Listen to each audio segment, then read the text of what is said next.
everyone, I'm Angel Guardian and welcome to ATM.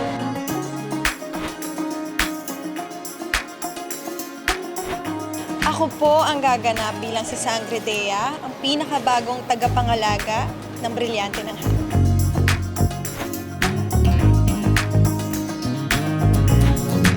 Nag-aaral po ako lumipad. Joke lang. As of now, nagtitrain po ako, self-train ng physically, of course, I have to be ready. And also mentally, so I'm researching more about Encantadia, I'm rewatching it. Pero for now, talagang focus ko is physical. So, nagtitrain ako ngayon. And I will work out every day.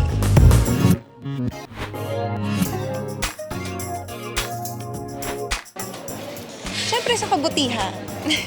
Siguro kung nasa akin talaga yung Brilyante ng Hangin in real life, pupunta ako dun sa mga pinakamaiinit na lugar at bibigyan ko sila ng preskong hangin. Especially dun sa mga polluted na area. Kasi kailangan nila yun. Kailangan natin yun to survive and to be healthy.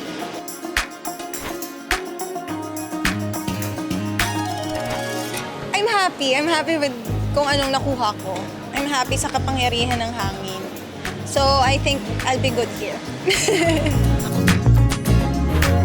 Hello everyone! Iniimbitahan ko po kayo na panoorin, suportahan at i-welcome ang mga bagong sangre. Malapit na po yan, 2024. Abangan nyo po sana.